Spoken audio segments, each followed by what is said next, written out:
Man, it is a war zone in Portland, Oregon right now. What a mess. No more of that. You know what I think we need to do? I think we need to hunker down, shelter in place. You know, we know how to do that now. And for that, we're gonna need a really great TV. I have just the thing. I got one sitting over here. I don't know if you can see it from over there, but we got ourselves a Hisense U8. Mighty heavy TV. I think this is gonna be perfect. But you know what? Let's make this interesting. Let's see how fast I can set up this TV for you.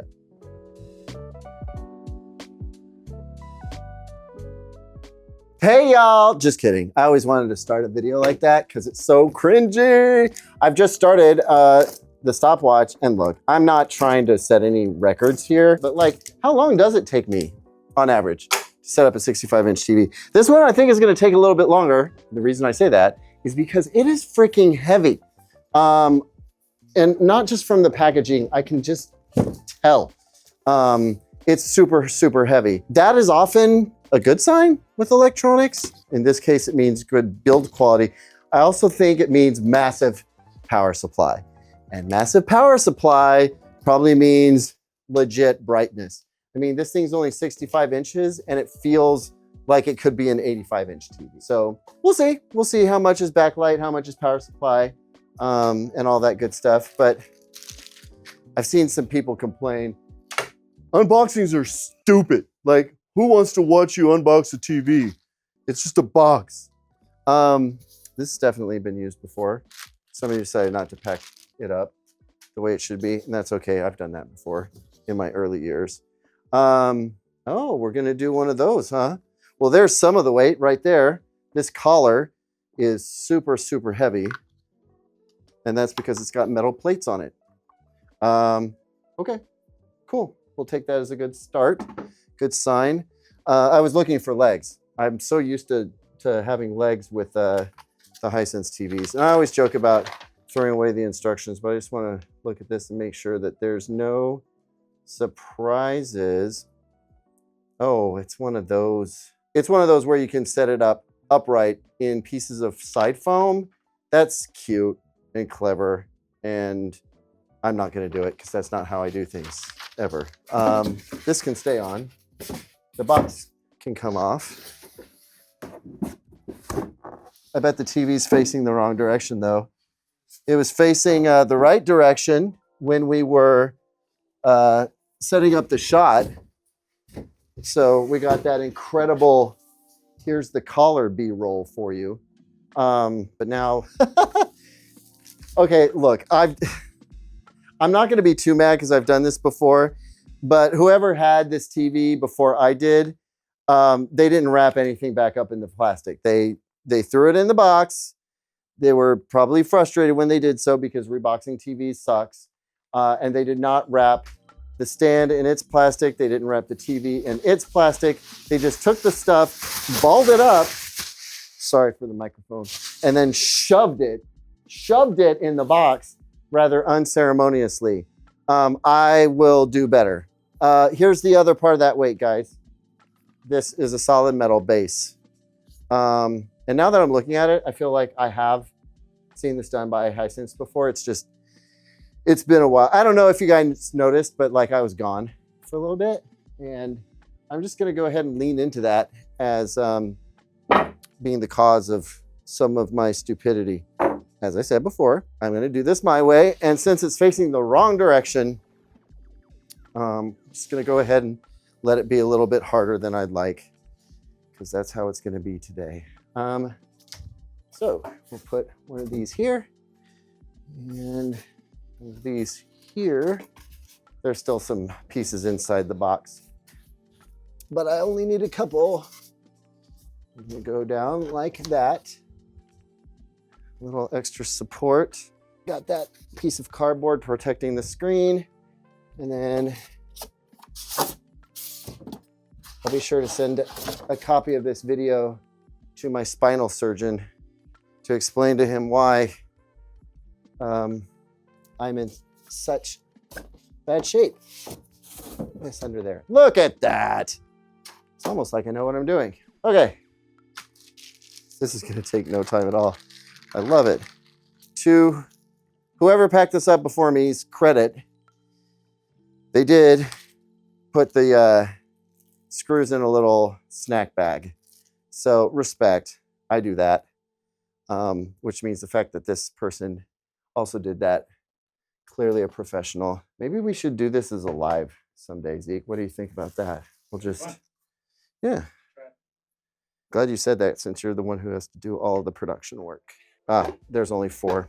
Okay, cool. So let's see if I'm right or not. Yep, I was correct. We want to go top down on this, not from underneath like I have with so many other televisions. Hi, get me a hole. That's what he said. Pause. I didn't do that right, did I? I'll work on that. I'll work on that. I need to go get a lesson from Express TV Mounting. Do you guys know Express TV Mounting? He's out of Houston. His Instagram, go find him. The letter X, PRESS TV Mounting, I think. Dude is freaking hilarious. Also, he shows really cool installs, and you should be following that guy. We're going to be doing a collab at some point. So we've got 2 different screw positions here, and we've got 3 different screw holes here. So we have the option to have a sleeker, lower slung look. This is pretty common these days, or we can go lower.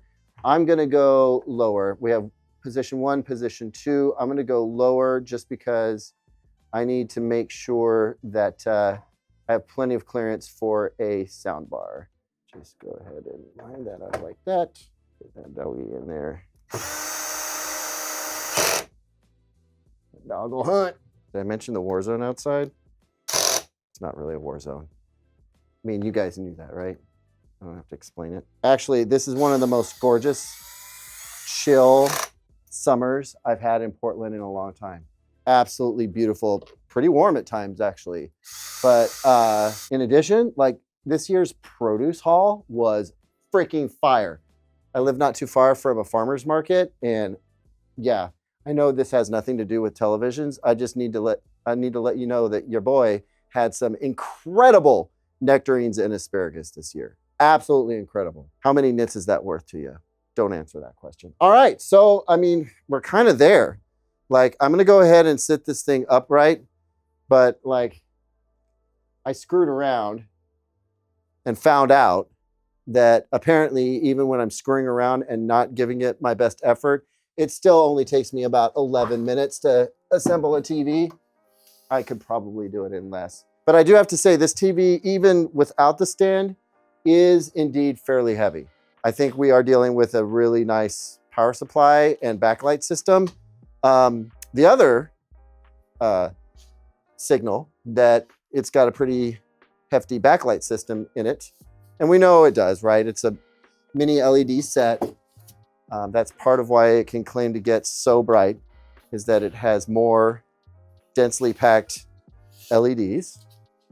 It's because it's pretty thick. I mean, I feel like we have definitely gone full circle on TVs. We started out thick, wanted to be thin, got really, really thin. OLEDs are still thin, but LCD TVs in particular got thin. And now we're back to, you know what? We don't really care if it's as thin as an iPhone. What we care about is how good it looks. And if it needs to be this thick to look amazing, so be it. And that is where we are today. I'm actually gonna hold on to this one for a little while, I think, because this TV, I have a feeling, is gonna be the TV to beat, right? I think the Hisense U8 and the TCL QM7 are the 2025 TVs that just offer the best overall value. Like, they're aggressively good picture quality, matched with, like, how is this even possible pricing type situation. That's the 7 series. The 8 series is sort of the enthusiast TV. I look like $6,000 but I cost $3,000 kind of TV. That is where I kind of see the U8 being. This is a TV I'll mention real quickly before Zeke helps me heave this onto the stand. This is the TV that, or one of the TVs, I have not seen any coverage of this TV at all. I have avoided every video from all of my colleagues out there in YouTube TV review land. I've avoided all of them. I know from comments that people talk about it being super bright.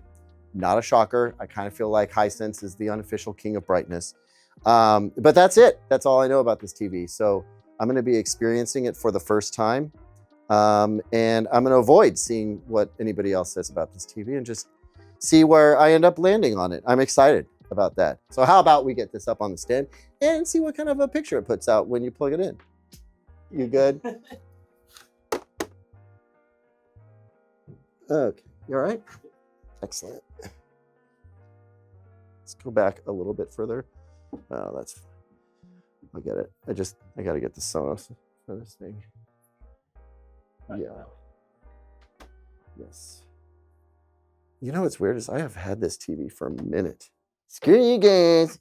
It's funny. They didn't even bother putting the remote back in the Ziploc that we just recorded the how to clean your TV screen video, and we should have just opened this thing up because this thing is manky. There she is. We're up and running.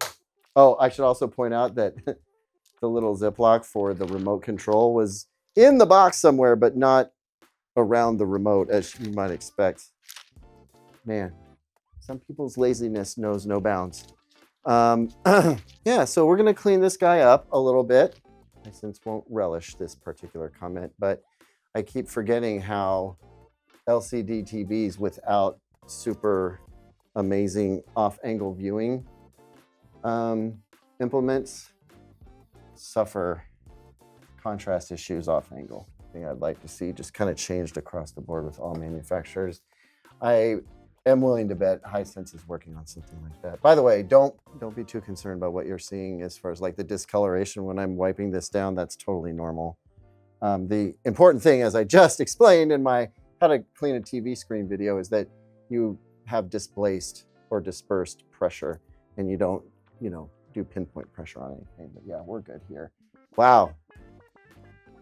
Man, we've got a lot of light going on this TV and it's still standing up, no problem. I'm really curious. Let's take a look at where it's set. Yeah, this hasn't been reset. So I'm gonna do that before. Oh, it's already in filmmaker mode. That is wild. So all these settings, they're somebody else's. That being the case, I'm going to reset this TV. Really curious. You know what? Hold on a second. Hold on, Zeke. Am I crazy? That's my picture. Hold on. Did I unbox this TV already? Rebox it before? Hold on, wait. Oh my God. You're the guy that knocks it up so good. We're not making this up. I'm the one who reboxed it this way. These already made picture settings. Look, I just turned this, you saw it. You saw this happen. I just turned on, that's my ugly freaking mug in the corner there. That's because I've already unboxed this TV and set it up. Google TV, picture settings. We already shot this unboxing at one point in my past. So like a ghost of Caleb is visiting us right now. I'm the idiot who packed this and you know what? I understand now why I did that, because I knew that I was going to be unboxing this very shortly. Well, I thought I was going to be unboxing it very shortly. It turns out it was 4.5 months later. Nope, 5 months. Well, all right, look, we're going to wrap this up.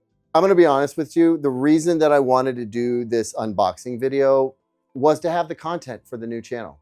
Bottom line, we were over here. Zeke came out we're burning the midnight oil, almost literally here, to get some content recorded before I have to go off on a little trip. And I figured, let's get 3 videos in. We recorded 2 of them, and we decided to do this unboxing because the review for this TV was coming up next. And I thought, you know what, whether folks like unboxings or not, whether this video is highly successful or not, that's less of a concern than it is for me to have content on a regular basis. I want to have a regular publishing cadence. And also, I don't want Zeke doing everything last second and working his fingers to the bone. And so the idea was to get a big chunk of content this week, and we're going to do the same thing next week, and then the week after that, so on and so forth. We've got trips to Atlanta and South Korea coming up, and so we need to bank some content. Anyway, that, my friends, is why I made this particular video. I can tell you with absolute certainty that this TV is bright AF. I can't tell you how bright until I've done the proper measurements and everything else. All right, guys, that's it. That's it for this unboxing. We're going to see the full review for the U8 coming out in about a week and a half or so. I can't wait to bring it to you. And then we're going to move swiftly to the TCL QM9K, which is more expensive than this TV. And in terms of brightness, might be equivalent. So that'll be a really interesting thing to check out. Thank you so much for hanging with me. Thanks for your patience as we get things spun up on this channel. It has been an absolute blast getting this thing up and running with you, my core people. So yeah, once again, thanks for being here. I'll see you on the next video. And until then, before you buy it, ask yourself, what would Caleb rate it? That's right. I want to have a regular, I need to buy myself a new mouth.